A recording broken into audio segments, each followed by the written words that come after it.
Sa isang tahimik at malayong baryo na napapaligiran ng malalawak na bukirin at masukal na kagubatan, namumuhay ang magsasakang si Mateo.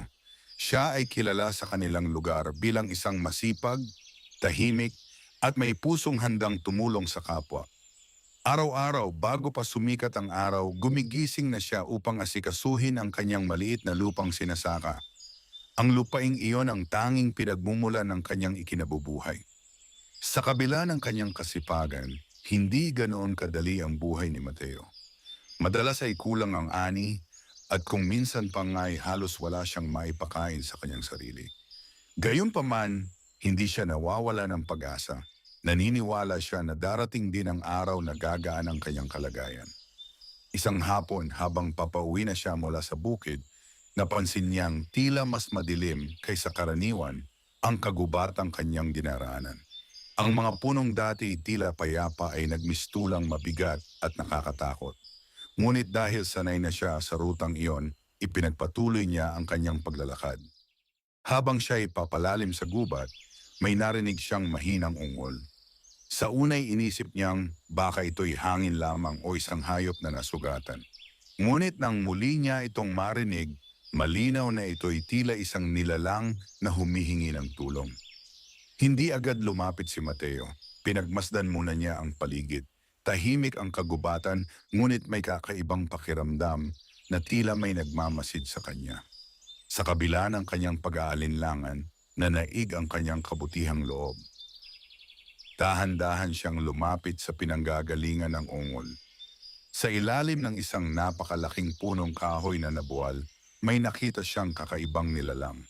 Ito ay may anyong tao, ngunit may apat na kamay. Ang balat nito ay maputla at ang mga mata ay tila kumikislap sa dilim. Nakadagan sa kanyang katawan ang mabigat na troso, dahilan upang hindi ito makagalaw. Napahinto si Mateo. Hindi siya makapaniwala sa kanyang nakikita. Isang engkanto. Sa loob ng maraming taon, naririnig na niya ang mga kwento tungkol sa mga nilalang na naninirahan sa kagubatan, mga engkanto, diwata, at iba pang hindi nakikitang nilalang. Ngunit kailanman ay hindi pa siya nakakita ng isa. Ngunit ngayon, narito ito sa kanyang harapan, nasasaktan at nangangailangan ng tulong. Nagkatinginan sila. Sa kabila ng kakaibang anyo ng nilalang, may bakas ng pagsusumamo sa mga mata nito. Tulungan mo ako, mahina nitong wika. Naramdaman ni Mateo ang bigat ng sitwasyon. Alam niyang hindi ito pangkaraniwan. Maaaring may kapalit ang pagtulong sa nilalang na ito. Maaaring may panganib. Ngunit hindi niya kayang iwan ang isang nilalang na naghihirap sa harap niya. Lumapit siya. Sinubukan niyang buhatin ang malaking kahoy, ngunit ito'y napakabigat. Ilang ulit siyang nagbuhos ng lakas, ngunit hindi pa rin ito gumagalaw. Huminga siya ng malalim. Kinuha niya ang kanyang lakas mula sa lahat ng kanyang pinagdaanan. Ang gutom, ang pagod, ang hirap ng buhay. Ipinikit niya ang kanyang mga mata at muling sinubukan. Sa pagkakataong ito, bahagyang umangat ang troso. Kaunti pa, wika ng engkanto. Pinilit ni Mateo ang kanyang sarili. Unti-unti, nailayo niya ang kahoy hanggang tuluyang makalaya ang nilalang. Napaupo ang engkanto, hinihingal ngunit tila nagpapasalamat. Nagkatinginan silang muli. Hindi nagsalita si Mateo. Naghihintay lamang siya. Maya-maya tumayo ang engkanto. Kahit may bahid ng kahinaan, kapansin-pansin ang kakaibang lakas na bumabalot dito. Ang apat nitong kamay ay dahan-dahang gumalaw. Tila sinusuri ang sarili kung maayos na ito. Hindi ka natakot, sabi nito. Umiling si Mateo. Mas mahalaga ang tumulong kaysa matakot, sagot niya. Sandaling natahimik ang paligid. Ang hangin ay tila biglang lumamig at ang mga dahon sa paligid ay dahan-dahang kumaluskos kahit walang malakas na hangin. Hindi ka pangkaraniwang tao, wika ng engkanto, at hindi rin pangkaraniwan ang iyong ginawa. Hindi sumagot si Mateo. Hindi niya alam kung ano ang sasabihin. May utang ako sa iyo, dugtong ng nilalang. At ang utang ng isang engkanto ay hindi basta-basta. Dito nagsimulang magbago ang takbo ng kanyang kapalaran. Ngunit hindi pa niya alam na ang simpleng pagtulong na iyon ay magbubukas ng isang mundo na hindi niya inaasahan. Isang mundong puno ng hiwaga, panganib, at mga pagsubok na magbabago sa kanyang buhay magpakailanman. At sa gitna ng kagubatang iyon, sa ilalim ng bumagsak na kahoy, nagsimula ang kwento ng magsasakang si Mateo at ng engkantong may 4 na kamay. Nanatiling tahimik ang kagubatan matapos makalaya ang engkantong may 4 na kamay. Nakatingin lamang si Mateo sa nilalang, hindi pa rin lubos na mawari ang kanyang nasaksihan. Sa kanyang buong buhay, ang tanging iniintindi niya ay ang pagtatanim at pag-aani, ngunit sa sandaling iyon, tila napalapit siya sa isang mundong hindi niya lubos na nauunawaan. Ang engkanto ay tumayo ng tuwid. Ang 4 nitong kamay ay sabay-sabay na kumilos. Ang dalawa ay tila inaayos ang katawan nito, habang ang dalawa pa ay nakabuka, wari nakikiramdam sa hangin. Ang mga mata nito ay nagningning sa kakaibang liwanag. Ang ginawa mo ay hindi malilimutan, wika nito. Sa aming uri ang utang ay kailangang bayaran. Hindi agad sumagot si Mateo, sanay siya sa simpleng pamumuhay at hindi siya umaasa ng anumang kapalit sa pagtulong. Ngunit ramdam niyang hindi basta-basta ang mga salitang iyon. Ako'y si Alun, patuloy ng engkanto, tagapagbantay ng bahaging ito ng kagubatan. Bahagyang kumunot ang noon ni Mateo. Tagapagbantay, tumango ang nilalang. Maraming hindi nakikita ang mga tao, ngunit kami ang nag-aalaga sa balanse ng lugar na ito, ang lupa, ang hangin, at ang mga punong nagbibigay buhay sa inyong mga bukirin. Natahimik si Mateo. Sa unang pagkakataon, naisip niyang ang kagubatang lagi niyang dinaraanan ay hindi lamang basta mga puno at halaman. May mga nilalang palaroong tahimik na gumagawa ng tungkulin na hindi nakikita ng karaniwang tao. Kung gayon, dahan-dahang sabi ni Mateo, hindi ko alam na ikaw ay ganoon kahalaga. Hindi ngumiti ang engkanto, ngunit tila lumambot ang ekspresyon nito. Hindi mahalaga kung kilala mo ako o hindi, ang mahalaga ay pinili mong tumulong. Muling umihip ang malamig na hangin. Napatingin si Mateo sa paligid. Ang mga dahon ay tila sumasabay sa bawat galaw ng engkanto. Mateo, biglang tawag nito. Nagulat siya. Paano mo nalaman ang pangalan ko? Ramdam namin ang mga taong may malinis na puso, sagot ni Alon. Ang iyong pangalan ay dala ng iyong hangarin. Hindi na nagsalita si Mateo. Sa halip, naghintay siya kung ano pa ang sasabihin ng nilalang. Bilang kapalit, sabi ni Alon, bibigyan kita ng isang biyaya. Agad umiling si Mateo. Hindi na kailangan, nakatulong ako dahil iyon ang tama. Ngunit tila hindi tinanggap ng engkanto ang kanyang pagtanggi. Hindi ito simpleng gantimpala, paliwanag nito. Ito ay bahagi ng aming batas. Ang kabutihan ay kailangang suklian upang manatiling balanse ang mundo. Napabuntong hininga si Mateo.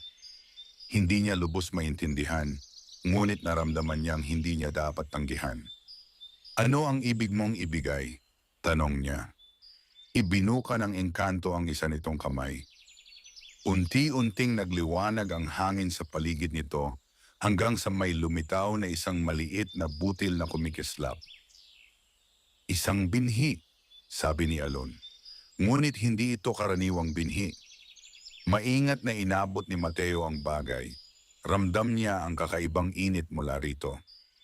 Kapag itinanim mo ito sa iyong lupa, paliwanag ng engkanto, magbubunga ito ng kasaganaan. Hindi ka na muling magugutom. Napatitig si Mateo sa kanyang palad. Sa dami ng kanyang pinagdaanan, ang pangakong iyon ay tila isang himala. Ngunit kasabay nito, may bahagyang pag-aalinlangan sa kanyang dibdib. May kapalit ba ito? Tanong niya. Sandaling natahimik si Alon. Lahat ng bagay ay may kapalit, sagot nito.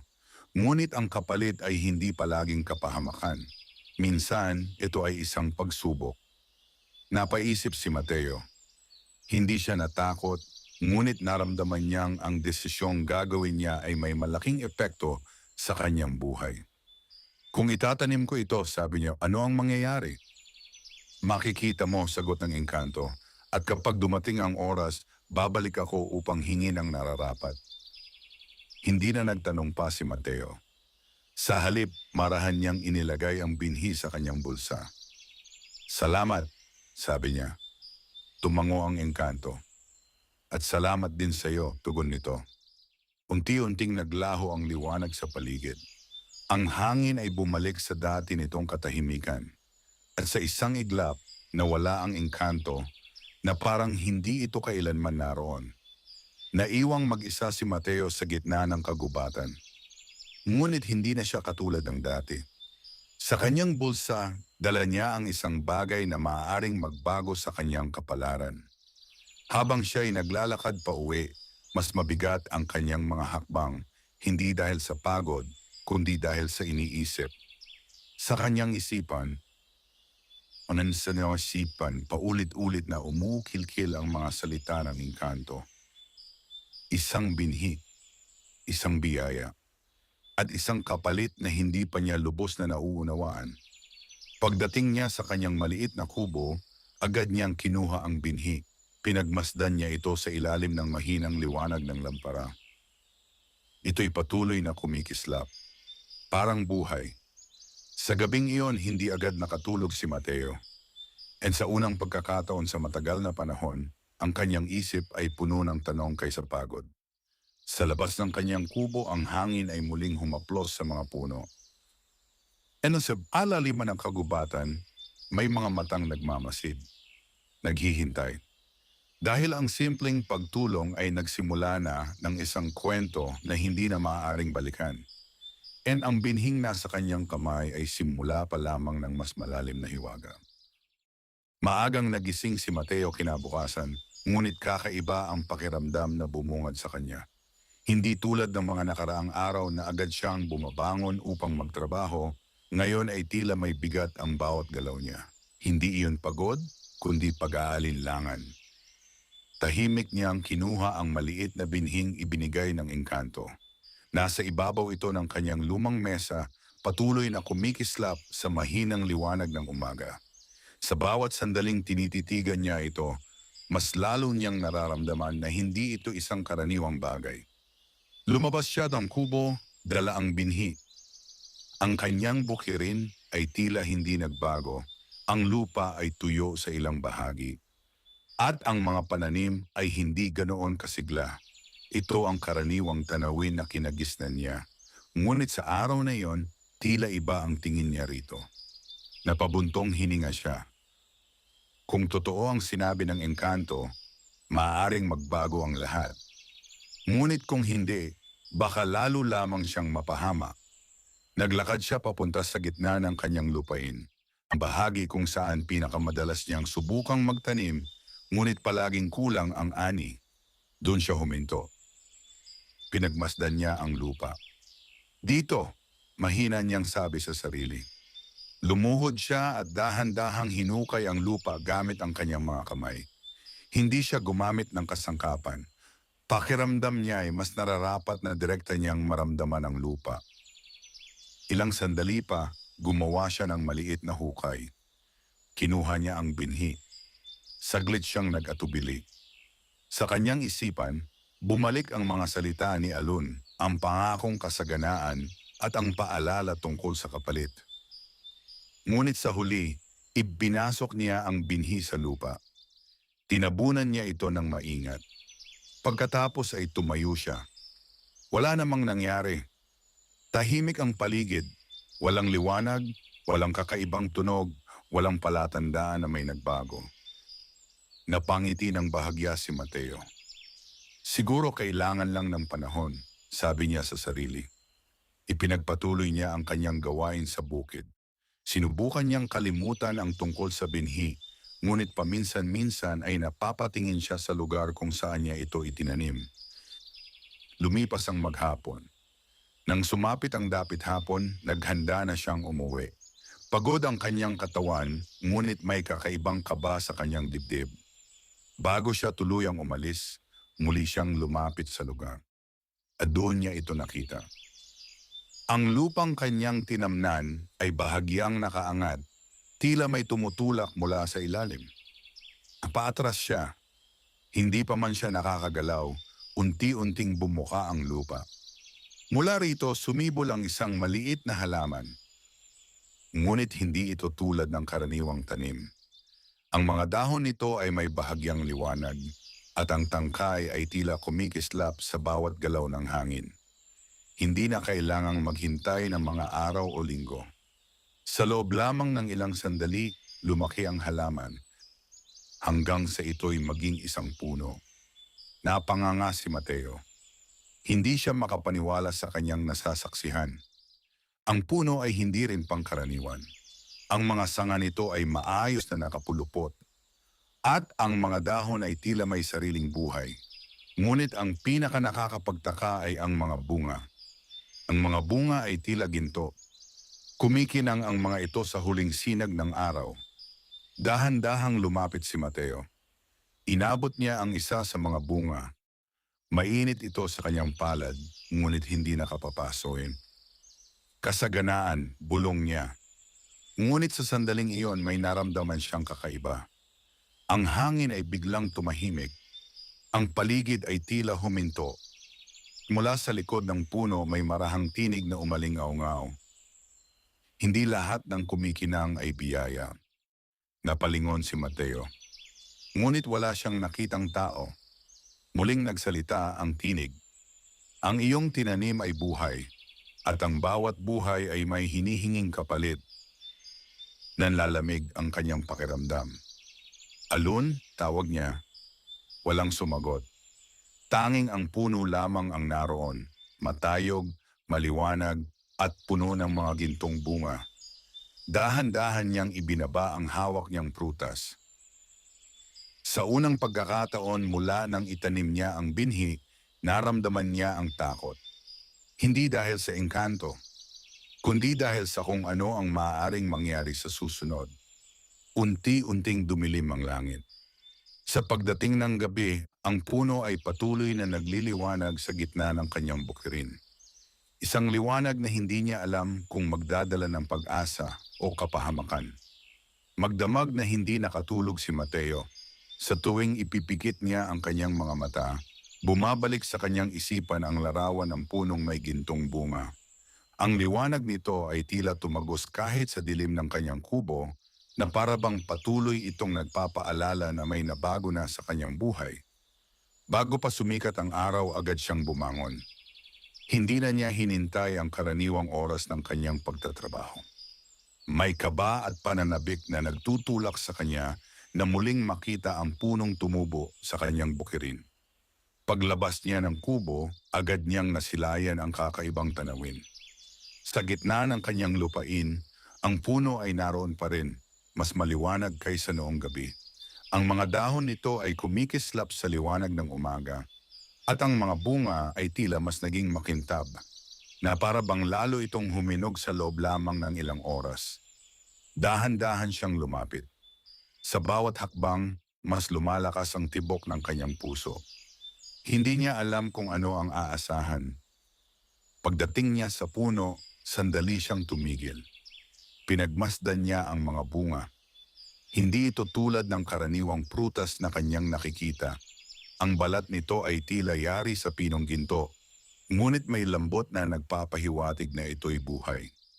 Maingat niyang inabot ang isa.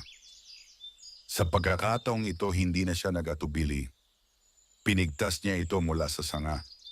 Sa sandaling iyon, tila may bahagyang pagyanig sa puno, halos hindi mapansin, ngunit sapat upang maramdaman niya. Napakunot ang kanyang noo. Ngunit hindi siya umatras. Sa halip, pinagmasdan niya ang prutas sa kanyang kamay.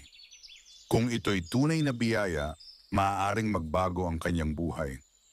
Kung ito'y sumpa, maaaring ito na ang simula ng kanyang kapahamakan. Huminga siya ng malalim. At pagkatapos dahan-dahan niyang binuksan ang prutas. Sa loob, hindi ito tulad ng inaasahan niyang laman ng isang prutas. Wala itong buto o karaniwang laman. Sa halip, May kumikislap na parang pinong alikabok ng liwanag na gumagalaw sa loob. Nagulat siya. Hindi niya alam kung kakainin ba ito o hindi. Ngunit sa kanyang isipan, naalala niya ang sinabi ng engkanto. Hindi na siya muling magugutom. Dahan-dahan, dinala niya ang prutas sa kanyang bibig at tinikman ito. Sa unang saglit, wala siyang nalasahan. Ngunit maya-maya, kumalat ang init sa kanyang katawan. Hindi ito nakapapaso kundi nagbibigay lakas. Para bang ang bawat hibla ng kanyang kalamnan ay napupuno ng enerhiya. Napapikit siya. Sa matagal na panahon, ngayon lang niya naramdaman ang ganitong sigla. Nang muling bumukas ang kanyang mga mata, napansin niyang tila mas malinaw ang kanyang paningin. Ang paligid ay parang mas buhay, ang hangin, ang mga dahon, at kahit ang lupa ay tila may kakaibang sigla. Napaatras siya. Hindi niya alam kung dapat ba siyang matuwa o matakot. Ngunit isang bagay ang tiyak, may nagbago sa kanya. Lumipas ang ilang sandali at napansin niyang nawala ang kanyang gutom. Hindi lamang nawala, parang hindi na niya ito naramdaman kailanman. Napatingin siya sa puno. Ganito ba ang ibig mong sabihin? Bulong niya. Walang sumagot. Ngunit ang puno ay tila mas kumikislap na para bang narinig nito ang kanyang tanong. Sa gitna ng kanyang pag-iisip, napansin niya ang isa pang bagay. Ang lugar sa paligid ng puno ay nagbago. Ang lupa na dati tuyo ay naging mas maitim at tila mas mataba. Ang mga pananim na malapit dito ay tila mas lumago kahit wala pa namang sapat na panahon para mangyari iyon. Hindi lang ito para sa akin, mahina niyang sabi. May epekto ang puno sa buong bukirin. Ngunit kasabay ng pag-asa may bumabalot na kaba sa kanyang dibdib. Naalala niya ang tinig na kanyang narinig kagabi. Ang babala. Hindi lahat ng kumikinang ay biyaya. Napabuntong hininga siya. Sa kabila ng kanyang nararamdaman, alam niyang hindi niya kayang talikuran ang pagkakataong ito. Kung ito'y biyaya, kailangan niyang gamitin ito. Kung ito'y sumpa, kailangan niyang paghandaan. Sa araw na iyon, pinili niyang anihin ang ilan pang bunga. Hindi marami. Sapat lamang upang subukan kung ano ang kaya nitong gawin. Maingat niyang inilagay ang mga ito sa isang lumang lalagyan at dinala sa kanyang kubo. Habang siya ay naglalakad pabalik, napansin niyang tila mas magaan ang kanyang katawan. Hindi siya agad napagod. Hindi siya nanghina. At sa bawat hakbang, mas tumitibay ang kanyang paniniwala na ang punong iyon ay may kapangyarihang hindi niya palubos na nauunawaan. Ngunit sa likod ng lahat ng iyon, may isang tanong na hindi maalis sa kanyang isipan. Ano ang kapalit? Pagsapit ng gabi, muli niyang pinagmasdan ang mga bunga sa loob ng kanyang kubo. Ang mga ito ay patuloy na kumikislap sa dilim. Sa labas, ang hangin ay muling naging malamig. Sa malayo, sa loob ng kagubatan, may mga aninong gumagalaw. At sa unang pagkakataon, hindi lamang si Mateo ang nakakaalam sa punong may gintong bunga. May iba nang nakakita. At sila'y papalapit. Hindi napansin ni Mateo kung kailan siya nakatulog, ngunit nagising siya sa isang pakiramdam na tila may nagbabantay sa kanya.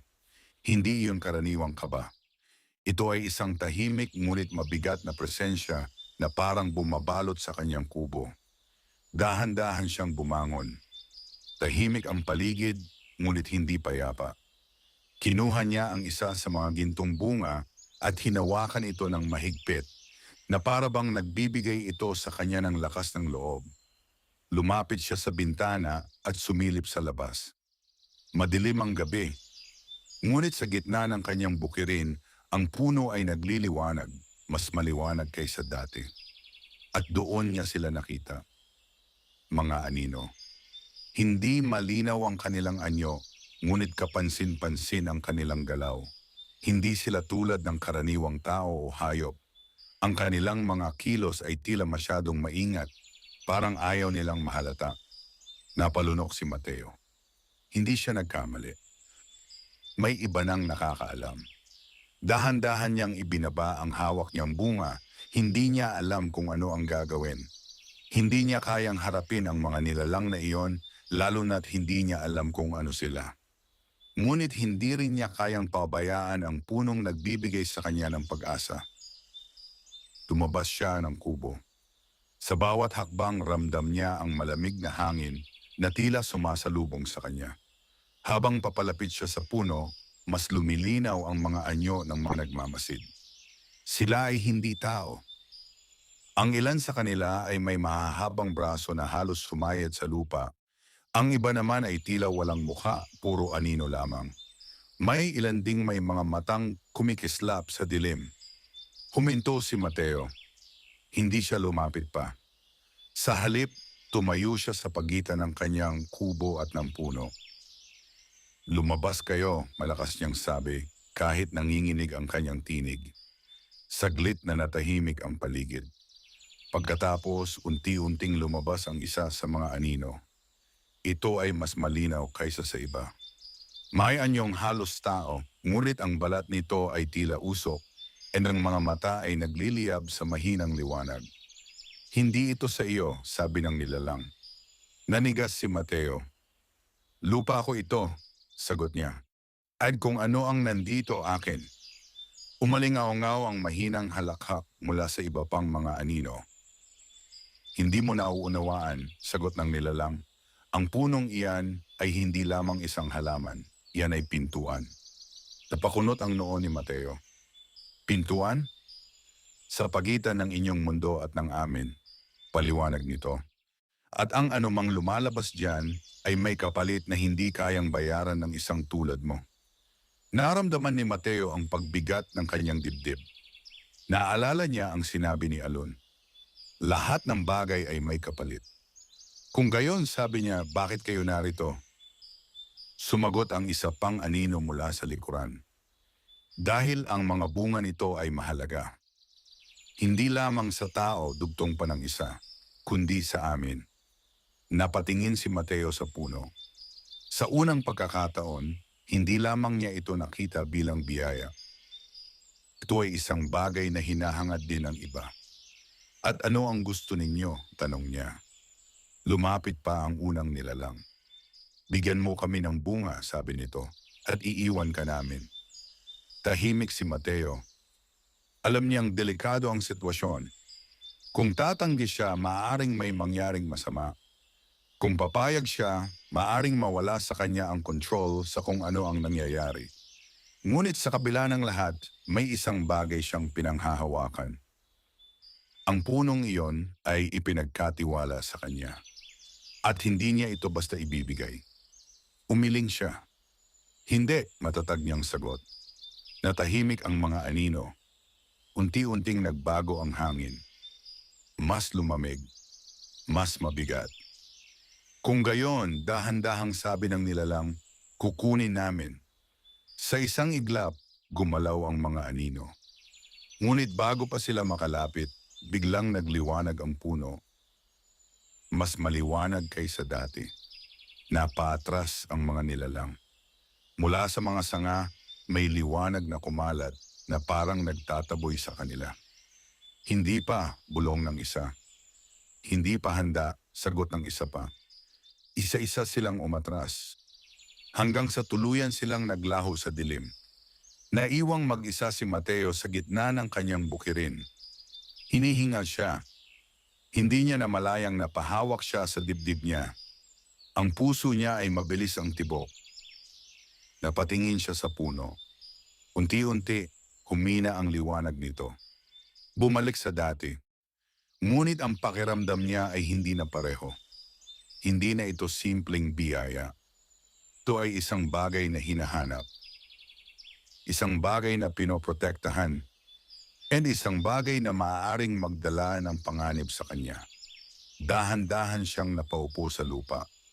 Sa unang pagkakataon mula nang magsimula ang lahat, malinaw sa kanya ang isang katotohanan. Hindi na siya maaaring umatras. Ang buhay na dati simple ay tuluyan ng nagbago. At ang punong kanyang itinanim ay hindi lamang nagbigay sa kanya ng kasaganaan. Ito rin ang nagbukas ng isang mundo na hindi niya kayang takasan. Sumikat ang araw na tila walang nangyaring kakaiba sa nakaraang gabi, ngunit hindi na iyong kayang paniwalaan ni Mateo. Ang kanyang bukirin ay tahimik, ang hangin ay banayad, at ang punong may gintong bunga ay nakatayo pa rin sa gitna, payapa sa paningin, ngunit puno ng lihim sa kanyang isipan. Hindi siya agad lumapit sa puno. Sa halip, nanatili muna siya sa may pintuan ng kanyang kubo, pinagmamasdan ang paligid. Hinahanap ng kanyang mga mata ang anumang palatandaan ng mga nilalang na nakita niya noong gabi, ngunit wala siyang makita. Gayunpaman, ramdam niyang hindi iyon ang katapusan. Lumipas ang ilang sandali bago siya tuluyang lumakad patungo sa puno. Sa bawat hakbang, mas malinaw sa kanya ang bigat ng responsibilidad na dala nito. Hindi na ito basta isang biyaya, ito ay isang bagay na kailangang bantayan. Pagdating niya sa puno, napansin niyang may pagbabago. Ang mga bunga ay mas kakaunti. Napakunot ang kanyang noo. Sigurado siyang hindi niya inani ang mga iyon. Dahan-dahan siyang lumibot sa puno, sinuri ang bawat sanga. Walang bakas ng puwersahang pagkuha, ngunit malinaw na may nawala. May nakakuha, mahina niyang sabi. Biglang umihip ang malamig na hangin. Napalingon siya. At doon niya muling nakita ang nilalang na una niyang tinulungan. Si Alon. Hindi ito tulad ng unang pagkikita nila. Mas malinaw na ang anyo nito ngayon at ang apat nitong kamay ay nakaposisyon na parang handang kumilos anumang oras. Ang mga mata nito ay hindi na lamang kumikislap, ito ay tila nagbabaga. Mas mabilis kaysa sa inaasahan, wika ni Alon. Nanatiling tahimik si Mateo. Alam mo na, dugtong nito, may ibang nakakita. Tumango si Mateo. Dumating sila kagabi. Sandaling natahimik ang engkanto. Hindi sila basta mga nilalang, sabi nito. Sila ang mga bantay ng pagitan, mga nilalang na naninirahan sa hangganan ng aming mundo at ng sa inyo. Napatingin si Mateo sa puno. Iyan ang dahilan kung bakit sinabi mong pintuan ito, sabi niya. Tumango si Alon. Ang binhing ibinigay ko sa iyo ay hindi lamang para sa kasaganaan. Ito ay isang susi at sa pagtubo nito nabuksan ang isang daan. Napabuntong hininga si Mateo. Kung alam ko lang, hindi ko sana itinanim, sabi niya.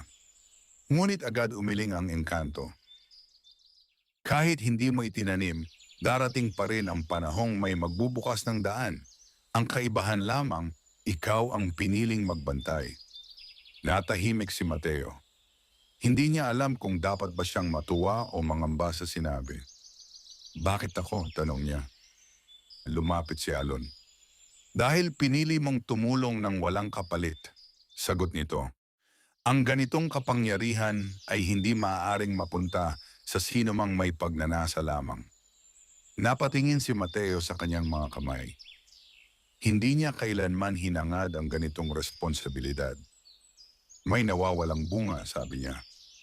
Alam ko, sagot ni Alon. Kung gayon, paano nila nakuha? Hindi agad sumagot ang engkanto. Dahil hindi pa ganap ang iyong pag-unawa, sabi nito. Ang punong iyan ay hindi lamang tumutugon sa iyong kilos. Ito ay tumutugon din sa iyong kalooban. Napakunot ang noo ni Mateo. Hindi ko maintindihan. Kapag nag-alinlangan ka, humihina ang bantay, paliwanag ni Alon. At kapag humina ang bantay, nakakapasok ang iba. Nanahimik si Mateo.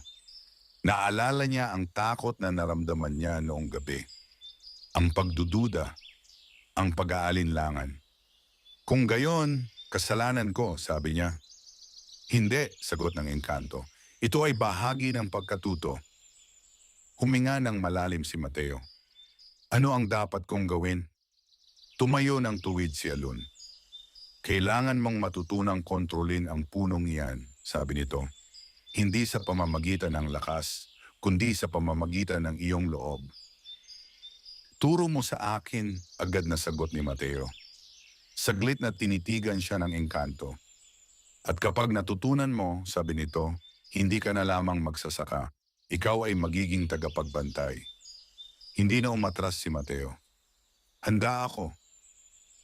Unti-unting itinaas ni Alun ang isa sa kanyang kamay. Biglang nagliwanag ang paligid.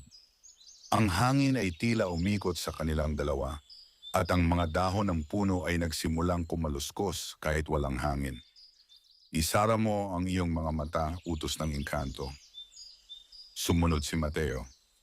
Pakinggan mo ang lupa, sabi ni Alun. Ramdam mo ang ugat ng puno, ramdam mo ang buhay nito. Sa una, wala siyang maramdaman. Ngunit habang tumatagal, may unti-unting sensasyon na gumapang sa kanyang mga paa. Isang banayad na pulso, parang tibok ng puso mula sa ilalim ng lupa. Huwag kang matakot, dugtong ng engkanto. Mas lumalim ang kanyang paghinga. Unti-unti naramdaman niya ang koneksyon. Ang puno ay hindi lamang isang halaman.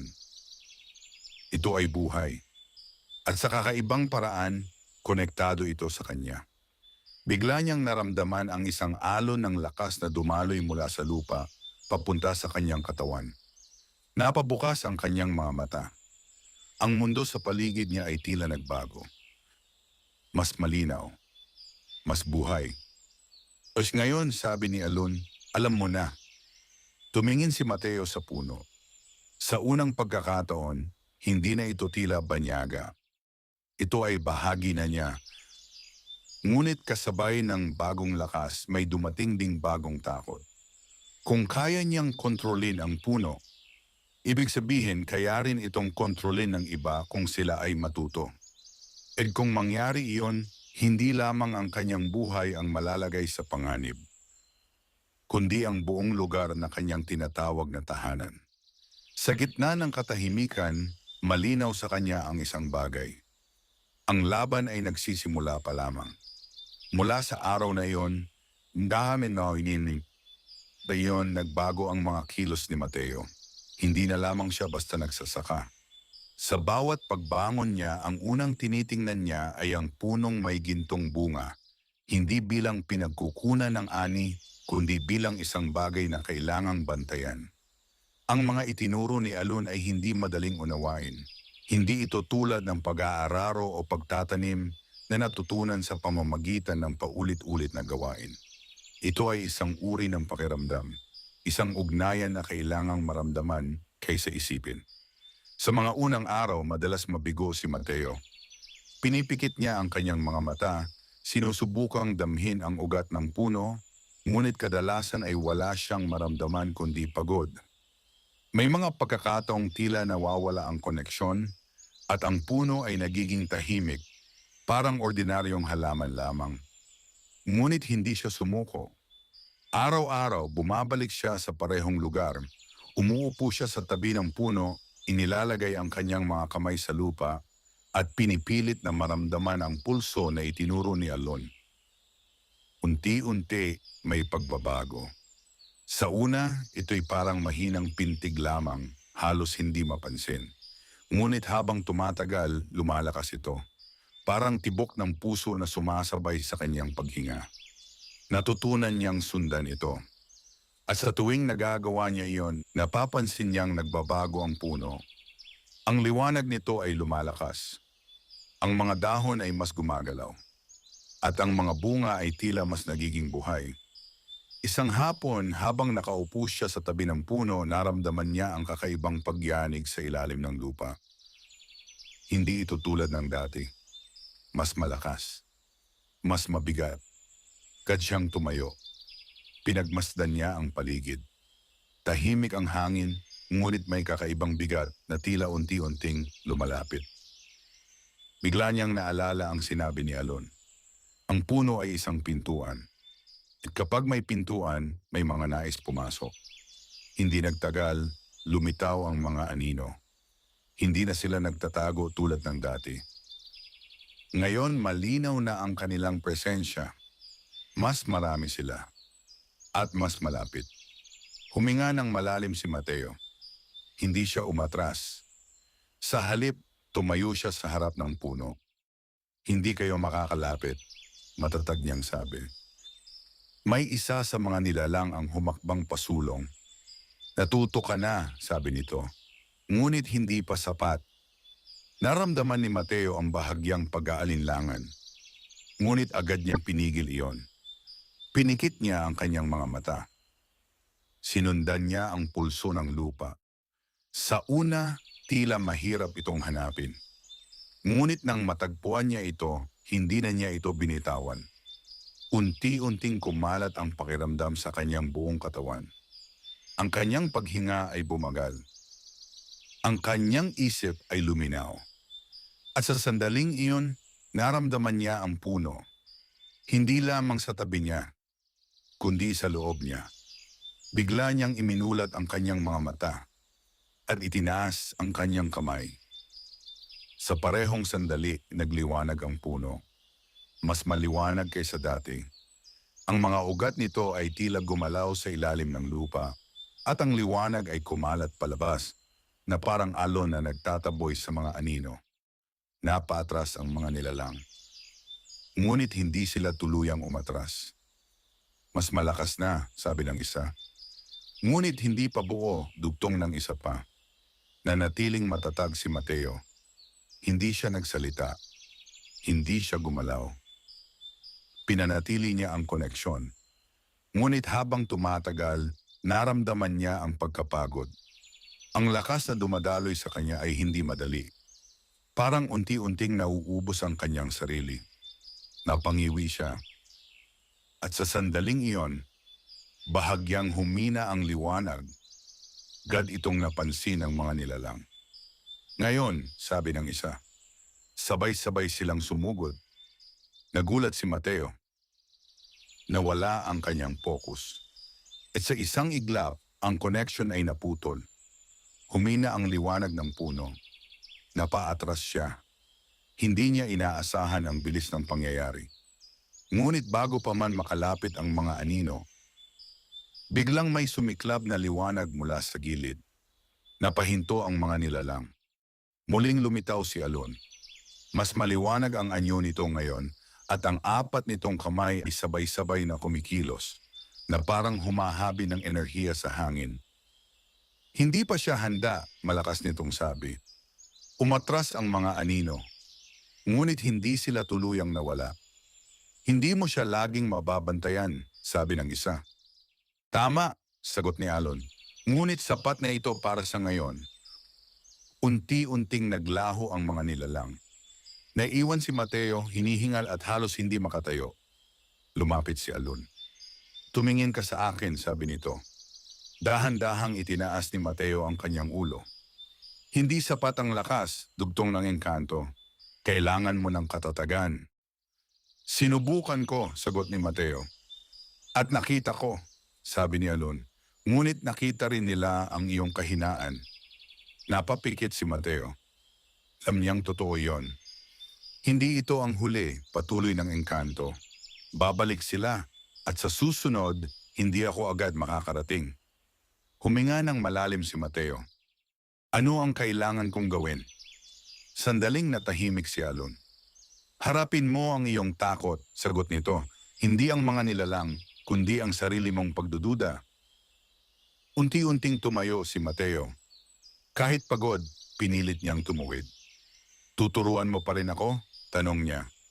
Tinitigan siya ni Alon. At kung hindi ka tumigil, sabi nito, matututo ka.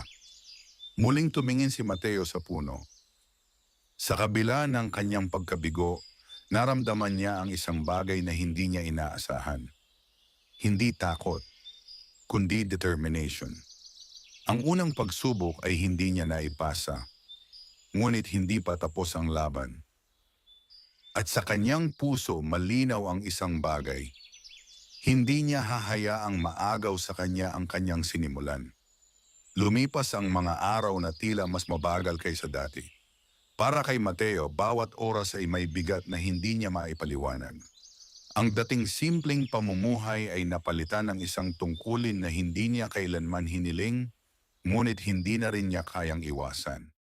Hindi na siya bumabalik sa dati niyang gawain ng buong oras. Ang bukirin ay nananatili, ngunit ang kanyang atensyon ay halos buo nang nakatuon sa punong may gintong bunga. Sa bawat sandali, pinipilit niyang palakasin ang kanyang koneksyon dito. Sa umpisa, napapansin niya ang pagunlad. Mas matagal na niyang napapanatili ang liwanag ng puno. Mas malinaw niyang nararamdaman ang pulso sa ilalim ng lupa. At sa tuwing nagagawa niya iyon, tila mas nagiging matatag ang hangin sa paligid, na para bang may pader na hindi nakikita. Ngunit kasabay ng pagunlad ay ang unti-unting panghihina ng kanyang katawan. Hindi na siya agad nagugutom, ngunit napansin niyang madalas siyang mapagod. Hindi ito tulad ng pagod sa pagtatrabaho sa bukid. Ito ay mas malalim, parang may unti-unting kumukuha ng lakas mula sa loob niya. Isang umaga, habang nakatayo siya sa tabi ng puno, napansin niya ang kanyang mga kamay. Bahagyang nangingitim ang dulo ng kanyang mga daliri. Napakunot ang kanyang noo. Hindi ito normal, bulong niya. Ngunit bago pa siya makapag-isip ng mas malalim, naramdaman niya ang pamilyar na presensya. Muling lumitaw si Alon. Ngunit sa pagkakataong ito, iba ang anyo nito. Mas tahimik, mas mabigat ang aura. Napansin mo na, sabi ng engkanto. Itinaas ni Mateo ang kanyang mga kamay. Ano ito? Sandaling tumahimik si Alon bago sumagot. Iyan ang presyo, sabi nito. Nanlalamig ang pakiramdam ni Mateo.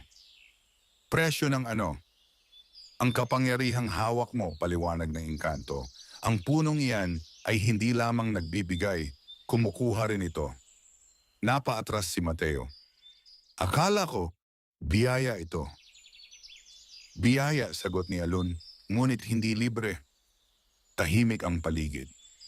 Kapag ginagamit mo ang lakas ng puno, patuloy nito, kumukuha ito ng bahagi ng iyong buhay.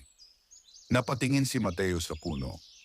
Sa unang pagkakataon, hindi niya ito nakita bilang kakampi, kundi bilang isang bagay na may sariling kagustuhan. Ibig mong sabihin, mahina niyang sabi, unti-unti akong nauubos? Hindi agad sumagot si Alon. Ngunit sapat na ang katahimikan upang maunawaan niya ang sagot. Napabuntong hininga si Mateo. Kung ganoon, sabi niya, paano ko ito mapipigilan? Hindi mo mapipigilan, sagot ng engkanto. Ngunit maaari mong kontrolin kung gaano karami ang kukunin. Paano?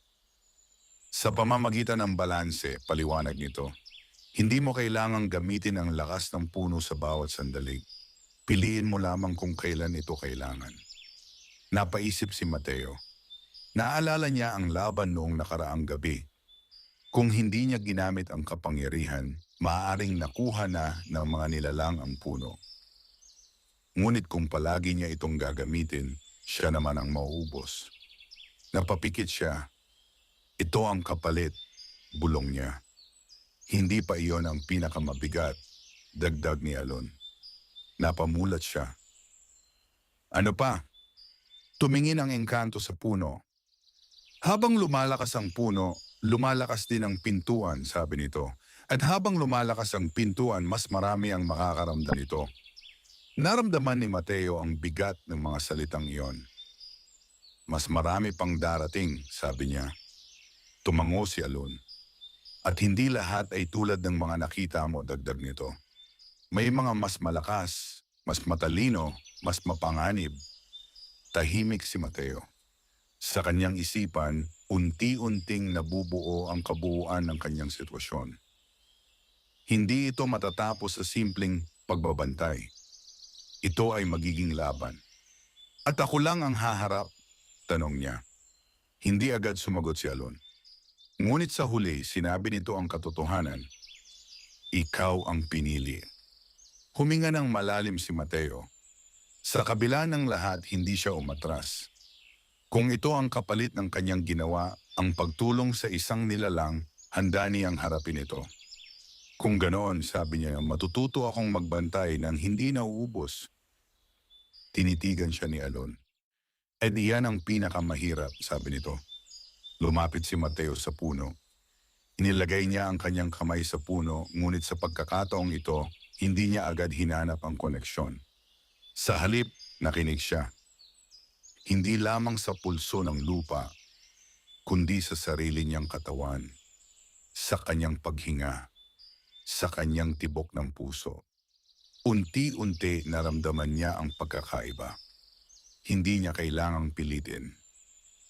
Hindi niya kailangang gamitin ang buong lakas. Kailangan lamang niyang maging maingat.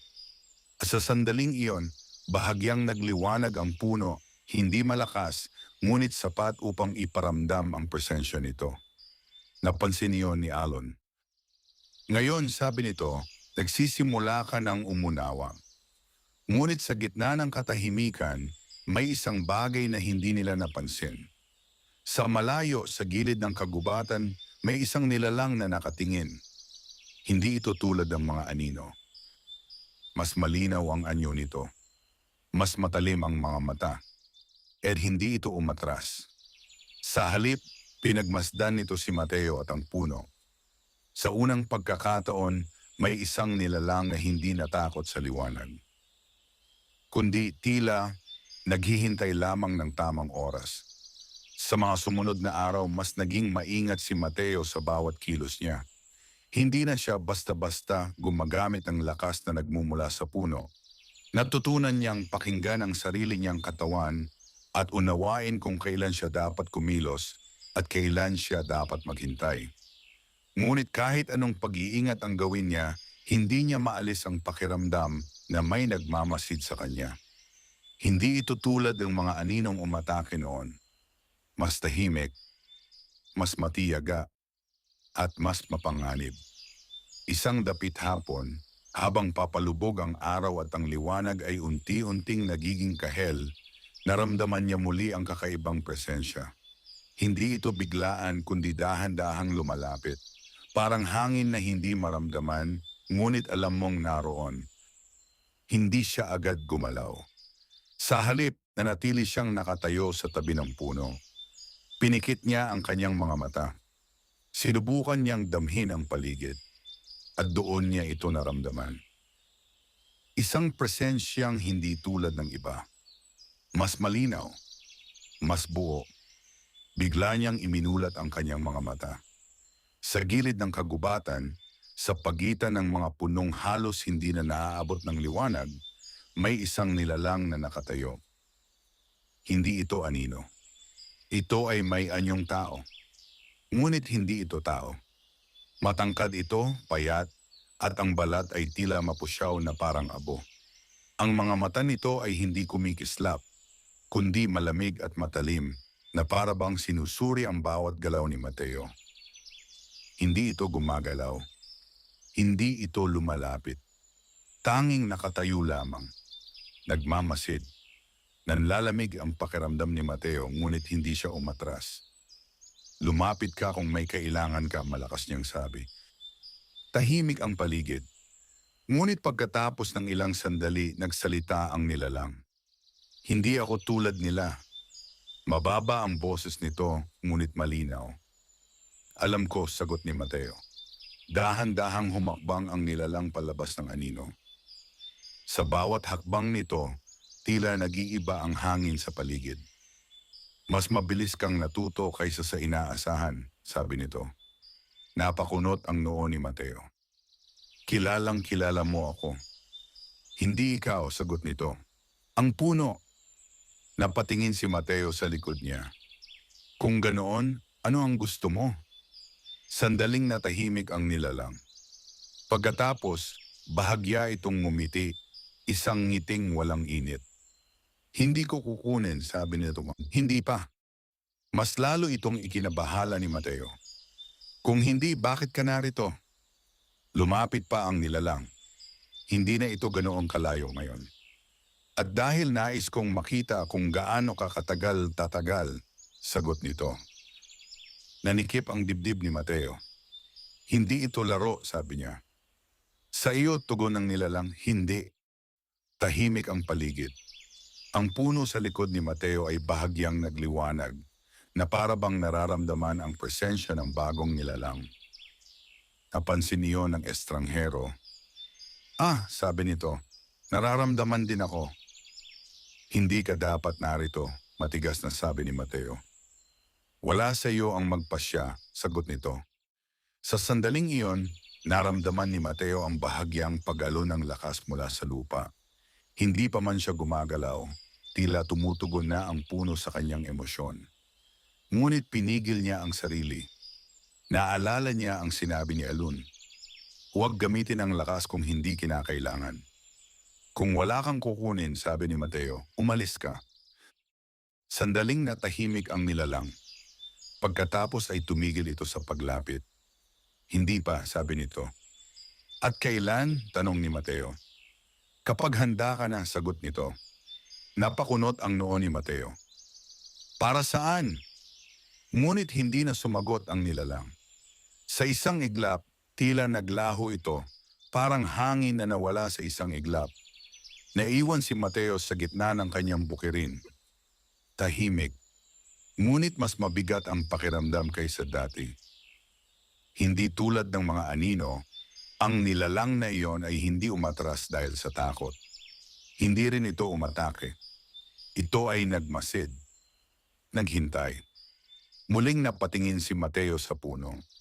Sa unang pagkakataon, naramdaman niyang hindi lamang niya kailangang ipagtanggol ito. Kailangan din niyang maintindihan kung bakit ito hinahanap at kung bakit may mga nilalang na handang maghintay para dito. Habang unti-unting dumilim ang paligid, nanatili siyang nakatayo. Hindi gumagalaw. Hindi nagsasalita. Ngunit sa kanyang isipan, malinaw ang isang bagay. Ang susunod na pagdating ng nilalang na iyon ay hindi na basta pagbisita. Ito ay magiging simula ng isang mas mabigat na pagsubok. Hindi na muling nagpakita ang nilalang sa mga sumunod na araw, ngunit hindi ito nangangahulugan ng katahimikan. Para kay Mateo, ang bawat sandali ay tila paghahanda sa isang bagay na hindi pa dumarating, ngunit tiyak na mangyayari. Mas naging tahimik ang paligid. Mas naging mabigat ang hangin. At ang punong may gintong bunga ay patuloy na nagbabago. Ang mga dahon nito ay mas kumikislap kaysa dati at ang mga bunga ay tila mas marami at mas maliwanag. Ngunit kasabay nito, nararamdaman ni Mateo ang unti-unting paglakas ng pintig mula sa ilalim ng lupa. Hindi na ito banayad, kundi tila tumatawag. Isang gabi, habang ang buwan ay nakasabit sa gitna ng madilim na langit, nagising si Mateo sa isang malakas na pagyanig. Agad siyang bumangon. Hindi ito tulad ng dati. Mas malakas. Mas malinaw. Lumabas siya ng kubo at agad na tumingin sa puno. At doon niya nakita ang pagbabago. Ang liwanag ng puno ay hindi na lamang nakapalibot dito. Ito ay umaabot na sa lupa, sa hangin, at tila sa mismong espasyo sa paligid nito. Ang mga ugat ay bahagyang umaangat mula sa lupa, din man hangin ay mahanad umiikot sa paligid na parang hinihila papasok. Nanlalamig ang kanyang pakiramdam. Hindi ito normal, bulong niya. Bigla niyang naramdaman ang presensya ni Alun. Ngunit bago pa siya makalingon, nagsalita na ang engkanto. Dumating na. Napalingon si Mateo. Mas seryoso ang anyo ni Alun kaysa dati. Ano ang nangyayari? Tanong ni Mateo. Ang pintuan, sagot nito. Nagigising na. Napatingin si Mateo sa puno. Hindi ba bukas na ito? Bahagya pa lamang, paliwanag ni Alun. Ngunit ngayon, papasok na tayo sa yugto kung saan hindi na ito maaaring itago. Biglang umihip ang malakas na hangin. Ang lupa ay muling umuga. At sa paanan ng puno may unti-unting lumitaw na liwanag. Isang bilog na tila umiikot, na parang isang bukana. Napaatras si Mateo. Hindi pa ako handa, sabi niya. Wala nang paghahanda, sagot ni Alon. Ito na ang sandali. Mula sa loob ng umiikot na liwanag, may mga aninong gumagalaw. Ngunit hindi lamang sila ang naroon. May mas malinaw na anyo sa gitna. At dahan-dahan itong lumabas. Ang parehong nilalang na nakita ni Mateo sa gilid ng kagubatan. Ngunit ngayon mas malinaw na ito, mas matatag, mas makapangyarihan. Hindi na ito nagtatago sa dilim. Lumapit ito, diretso sa harap ni Mateo. Sa wakas, sabi nito, nanatiling tahimik si Mateo. Ramdam niya ang lakas na nagmumula sa nilalang. Mas malakas ito kaysa sa mga nauna. Hindi ko ito ibibigay, matatag niyang sabi. Bahagyang ngumiti ang nilalang. Hindi ko kailangan ang pahintulot mo, sagot nito. Sa isang iglap, gumalaw ang hangin. Ang liwanag ng puno ay nag-alon. At ang bilog sa lupa ay mas lumaki. Pigilan mo siya, sabi ni Alon. Agad na pinikit ni Mateo ang kanyang mga mata. Hinahanap niya ang pulso. Ngunit sa pagkakataong ito, hindi ito madali. Mas malakas ang puwersang kumakalaban. Mas magulo ang daloy. Mateo, tawag ni Alon, huwag kang mag-alinlangan. Pinilit niyang huminga ng malalim. Pinilit niyang patahimikin ang kanyang isip. Sa wakas, naramdaman niya ito. Mas malakas kaysa dati. Mas malinaw. Hindi lamang ang puno, kundi ang buong lupa.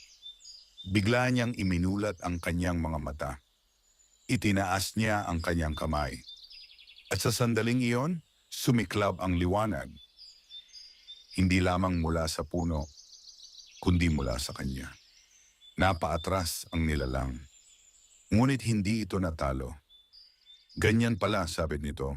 Ito ang tunay mong anyo bilang tagapagbantay. Nanlalamig ang pakiramdam ni Mateo, ngunit hindi siya umatras. Sa unang pagkakataon, hindi lamang siya umaasa sa puno. Kasama na siya nito. Isasara ko ito, sabi niya. Bahagyang ngumiti ang nilalang. Subukan mo. Lumakas ang hangin. Ang liwanag ay nagbanggaan. At ang pintuan ay lalong bumuka. Sa gitna ng kaguluhan, naramdaman ni Mateo ang dalawang puwersa. Ang isa ay humihila palabas. Ang isa ay pumipigil. Siya ang nasa gitna. Huminga siya ng malalim. At sa kabila ng lahat, pinili niyang tumayo. Hindi bilang isang magsasaka, kundi bilang isang tagapagbantay. Sa gabing iyon, ang mundo sa pagitan ng liwanag at dilim ay tuluyang nagbukas. At si Mateo ay hindi na lamang tagamasid ng hiwaga. Siya na mismo ang naging bahagi nito. Ngunit ang tanong na nanatili, kaya ba niyang isara ang pintuan? O ito na ang simula ng isang bagay na hindi na kayang pigilan? Wakas,